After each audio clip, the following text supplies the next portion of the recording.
नमस्कार दोस्तों, स्वागत है आप लोगों का इस वीडियो में। दोस्तों, इस वीडियो में हम अभ्यास 13 ऐप को करेंगे। इससे पूर्व के वीडियो में हमने इससे पूर्व की एक्सरसाइज व थ्योरी पोर्शन को देख लिया है। यदि आप लोगों ने उस वीडियो को नहीं देखा तो जाकर देख लीजिएगा। इस वीडियो के डिस्क्रिप्शन में मैं उन वीडियोज़ का लिंक डाल दूंगा। तो चलिए फिलहाल शुरू करते हैं इस वीडियो में अभ्यास 13 ऐप के पहले क्वेश्चन को। तो पहले क्वेश्चन में हमें कहा गया है निम्नलिखित प्रश्नों में एक्स वाई जेड का मान निकालिए। तो यहाँ पर आप देख सकते हैं हमें कुछ आकृतियां दी गई हैं। इन्हीं आकृतियों में हमें कुछ संख्याएं मिक्स की गई हैं, कुछ हमें कोण दिए गए हैं, जैसे 72 अंश 70 अंश दिया गया है, लेकिन यहाँ पर जेड मिसिंग है। इसे हमें बताना है कि कितने अंश का होगा। इसी प्रकार इसमें भी आप देख सकते हैं, इसमें भी इसी प्रकार हमें ज्ञात करना है। तो आइए इसको ज्ञात करने के लिए सबसे पहले मैं आप लोगों को एक फार्मूला बता देना चाहता हूँ, जो फार्मूला यहाँ पर मैं आपको लिख कर बताता हूँ। ठीक है, तो यहाँ पर आप देख सकते हैं हमने आप लोगों को इससे पूर्व बताया, लेकिन फिर भी बता देता हूँ कि त्रिभुज के तीनों कोणों का योग कितना होता है, 180 अंश होता है। हमने आपको बता दिया कि त्रिभुज के तीनों कोणों का योग, त्रिभुज के तीनों कोणों का योग 180 अंश होता है। ठीक है, तो यही वाला जो फार्मूला हमने लिखा है, इसी फार्मूले को लगाकर इसे हमें हल करना है। ठीक है, तो यहाँ पर आप देख सकते हैं हमें पहला ABC में जो हमें त्रिभुज दिया गया है उसमें पहला दिया गया है A 70 अंश दिया गया है, दूसरा हमें 72 अंश दिया गया है B, और जेड हमें नहीं दिया गया है। तो त्रिभुज के तीनों कोणों का योग 180 अंश होता है। तो इस प्रकार आप देखेंगे कि A B और C, A B और C आप लोगों को मिलाकर 180 अंश होना चाहिए। यहाँ पर A प्लस B एंगल लिखेंगे, एंगल A एंगल B और प्लस का एंगल C बराबर कितना होगा, 180 अंश के होगा। ठीक है, तो एंगल A बराबर आप देख सकते हैं 70 अंश आपको दिया गया है, तो इसको हमने लिख दिया 70 अंश, प्लस B बराबर आपको 72 अंश दिया गया है, तो हो जाएगा 72 अंश। ठीक है, लेकिन एंगल C आप लोगों को जेड दिया गया है, तो यहाँ पर हम जेड लिख देंगे। ठीक है, 180 अंश के बराबर ये होगा। ठीक है, अब देखिए ये हो जाएगा एंगल जेड बराबर हो जाएगा 180 अंश। ठीक है, और इस 70 और 72 को जब आप जोड़ेंगे तो 142 मिल जाएगा। 70 दूनी 140, 2 42, 142 हो जाएगा। इधर प्लस में उधर जाएगा, माइनस में हो जाएगा 142 अंश। ठीक है, तो एंगल जेड जो आप लोगों को मिल जाएगा 42 8 50 और 30 80। तो इस प्रकार जेड बराबर आप लोगों को 38 अंश मिल जाएगा। तो 38 अंश आप यहाँ पर जेड के स्थान पर फुलफिल कर सकते हैं। इसी प्रकार अब देखिए इस वाले त्रिभुज में आप देखेंगे तो इसमें आप देख सकते हैं ये वाला त्रिभुज पहले लेते हैं ACB। ये वाला त्रिभुज देखिएगा ACB वाला लेंगे तो इसमें क्या हो जाएगा AC और B बराबर मतलब एंगल A और प्लस का एंगल C और एंगल B बराबर कितना होगा, 180 अंश के होगा। इसको हमने आपको बता दिया, तीनों का कोणों का योग 180 होता है। तो A बराबर आपको 40 अंश दिया गया है, तो 40 अंश लिख देंगे। C बराबर आप लोगों को क्या दिया गया है, 45 अंश। यहाँ पर आप देख सकते हैं C बराबर 45 अंश दिया गया है, और प्लस एंगल B बराबर आप लोगों को x दिया गया है और 180 अंश के बराबर होगा। अब इसी को हल कर लीजिए तो एंगल x बराबर हो जाएगा 180 और माइनस का 40 45 कितना हो जाएगा, 40 गुना 80 5 85 हो जाएगा।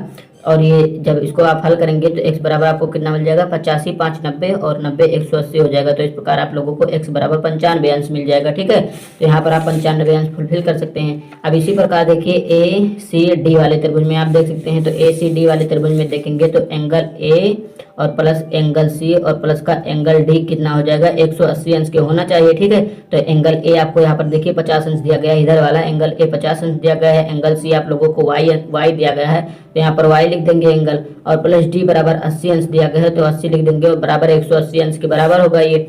तो एंगल y बराबर हो जाएगा 180, और ये देखो 50 और 80 कितना हो जाएगा, माइनस इधर आएगा, माइनस में हो जाएगा 50 80 जोड़कर 130 हो जाएगा। तो y बराबर आप लोगों को 50 अंश मिल जाएगा। ठीक है, तो इस प्रकार पहला क्वेश्चन हमारा कंप्लीट होता है। अब देखिए दूसरे क्वेश्चन में उसी प्रकार दूसरे क्वेश्चन में भी हमें कहा गया है कि चित्रानुसार x का मान ज्ञात कीजिए। दो चित्र दिए गए हैं, इसमें हमें x का मान ज्ञात करना है। इसमें भी यहाँ पर देखिए पहले में हमने आप लोगों को बता दिया है कि त्रिभुजों की तीनों कोणों का योग 180 अंश होता है। तो यहाँ पर देखिए त्रिभुज ABC दिया गया है, तो angle A plus angle B और प्लस का एंगल C बराबर कितना होना चाहिए, 180 अंश के। एंगल A बराबर 3x अंश दिया गया है, 3x अंश, और प्लस एंगल B बराबर आपको 60 अंश दिया गया है, और प्लस एंगल C बराबर x अंश दिया गया है। ठीक है, ये हो जाएगा 180 अंश के बराबर। ठीक है, ये हो जाएगा 3x और प्लस का x 4x। ये चर है तो इनको हम जोड़ लेंगे तो 4x हो गया, और बराबर 180 अंश ये अचर है, और ये 60 भी अचर है, तो इसको उधर ले जाएंगे बराबर के, तो ये माइनस में हो जाएगा 60 अंश। ये हो जाएगा 4x बराबर हो जाएगा 180 से 60 घटाएंगे 120 मिल जाएगा,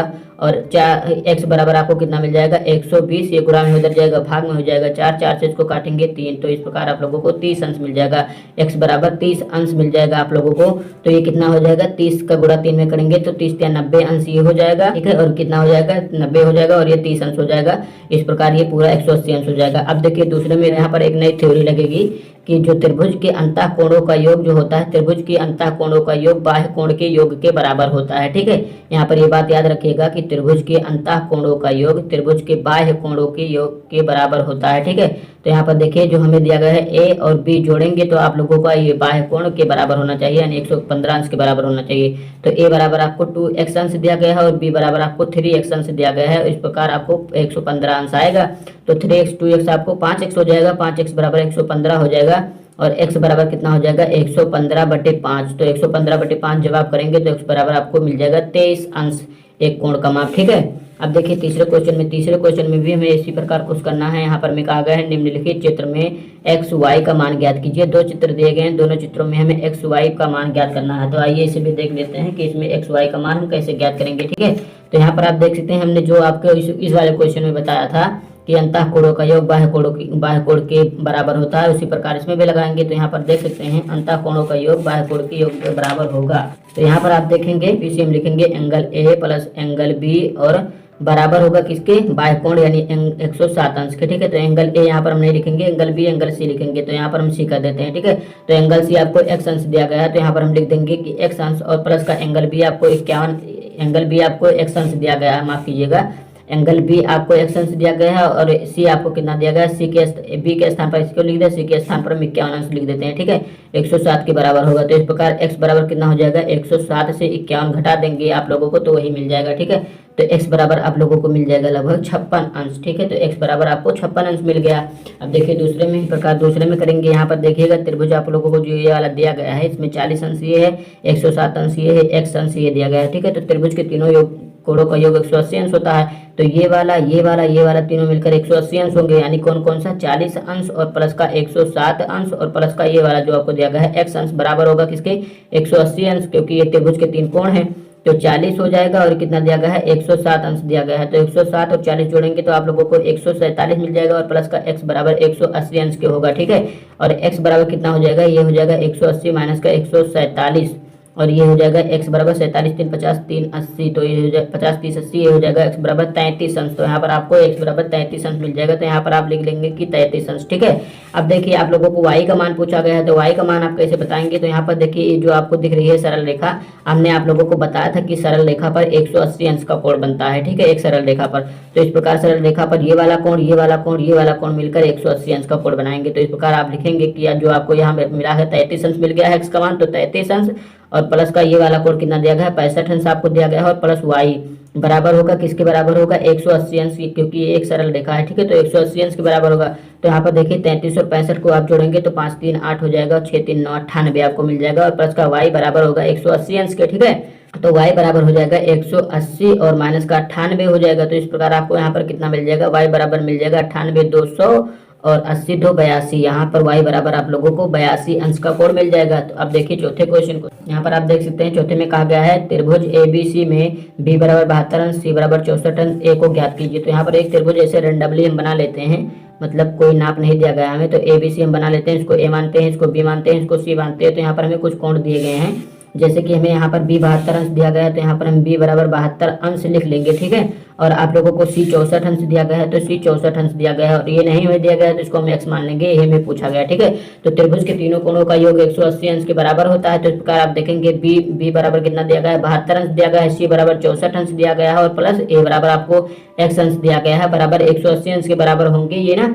अब देखिए 180 अंश के बराबर होगी तो हल करके हम इन्हीं का मान निकालना है हमें। तो इसका मान हम आसानी से प्राप्त कर ले जाएंगे यहाँ से। तो 72 और 64 को जोड़ लीजिए तो 4 2 6 हो जाएगा, 7 6 13 136 और प्लस का x बराबर 180 अंश हो जाएगा। ठीक है, तो x बराबर हो जाएगा 180 और माइनस का 136। ठीक है, अब देखिए यहाँ से ये 136 से माफ कीजिएगा, ये हो जाएगा x बराबर 36 4 40 और 40 80 हो जाएगा। इस प्रकार आपका ये मिल जाएगा 44 अंश a बराबर। ठीक है, अब देखिए दूसरे 5वें क्वेश्चन में, तो यहाँ पर आप देख सकते हैं 5वें क्वेश्चन में कहा गया है, 5वें में कहा गया है कि यदि किसी त्रिभुज के कोणों का अनुपात 3:4:5 हो तो कोणों को ज्ञात कीजिए। यहाँ पर देखेंगे कि मान लेते हैं कि एक त्रिभुज का कोण मान लेते हैं x, मान लीजिए यहाँ पर 3 दिया गया है, 4 दिया गया है, 5 दिया गया है, तो इन्हीं का योग 180 अंश के बराबर होगा। तो 3 और प्लस 4 और प्लस 5 बराबर होगा 180 अंश के बराबर। ठीक है, अनुपात दिया गया 3:4:5, तो 3 4 और 5 का योग 180 अंश के बराबर होगा।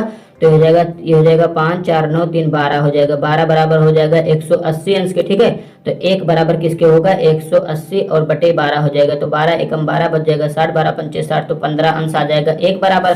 तो तो 1 = 15 अंश आ जाएगा। तो अनुपात हमें दिया गया है 3:4:5। तो इसका अनुपात क्या हो जाएगा, 1 = 15 आया है तो 3 = 45 मिल जाएगा, और 4 बराबर मिल जाएगा 60 हो जाएगा, और 5 = 75 मिल जाएगा। तो इस प्रकार हमें कोणों का जो अनुपात मिल जाएगा 45:60:75। ठीक है, तो इस प्रकार हमारा अभ्यास 13 FFA कंप्लीट होता है। अगर वीडियो आपको अच्छा लगा तो वीडियो को लाइक शेयर और चैनल को सब्सक्राइब करना ना भूलिएगा। धन्यवाद, मिलते हैं अगले वीडियो में।